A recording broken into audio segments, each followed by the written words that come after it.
Starting game development in 2026. Should you? The question is that, should you start learning 3D at all? Game development is what I believe to be one of the most complex art forms out there, since it is somewhat a collection of different art forms working together.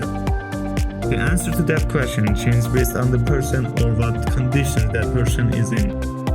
For example, there's a world of difference between he who is 14 and lives at his parents' house and he who is 34 and need to pay rent. Now, game development takes years to master and for it to actually be making you any money. But if you can afford that time and have the passion, it is the best choice. Since in that case, it's not only about the game development, it's about the skills it gives you, your skill tree. The most important unseen aspect that will not only help you in your game development and everything else in your life. The person who has mastered art can see art in everything, can see patterns and shape in real life. Or even more importantly, he can learn another form of arts that he have never tried way faster than he who knows no art at all. So I'm assuming you know the importance of skill tree in life and how it can help us in any way, even in unrelated stuff.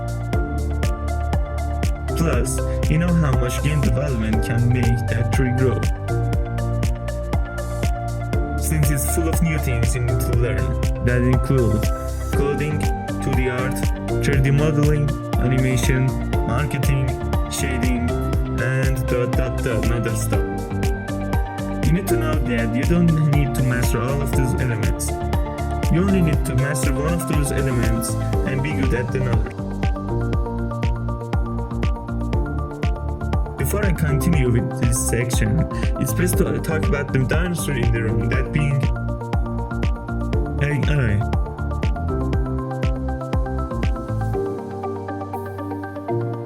I understand it might be worrying to start when there's AI out there doing things that would take us humans long hours to make, and it makes it in minutes. AI is not bad if used correctly. That means if the AI is used as a tool, not as a replacement. What do I mean? I mean replacing repetitive and time-consuming tasks with AI and doing the creative artistic part yourself. Like coding, art, modeling, important choices like the name of your project and your custom human way of storytelling. Those are the not to do with AI. If done, it not only will give you not so great result, your skill tree will never grow and it will start to decay. The person who makes the habit of using AI for anything will get lazier and lazier. Here's another example that can make our skill tree shine even more.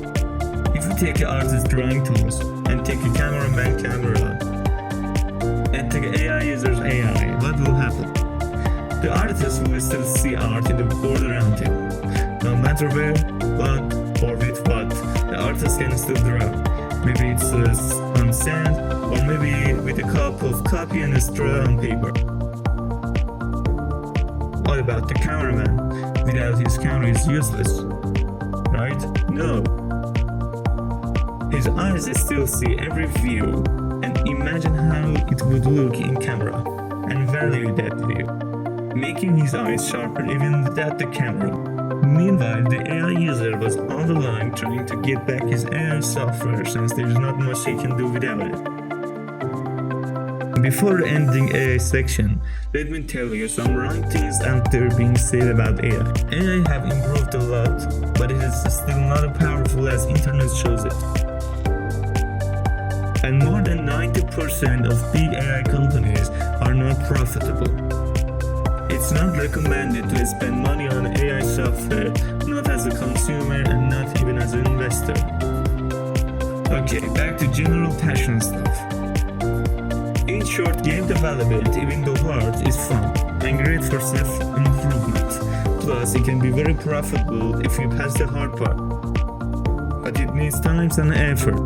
If you want my answer, yes, starting game development in not only 2026, but at any year is a great idea. This video was more about starting the journey. I'm going to make a video later to explain how and what to learn to to start making your game. So if you are interested, subscribe and I'll see you in the next video.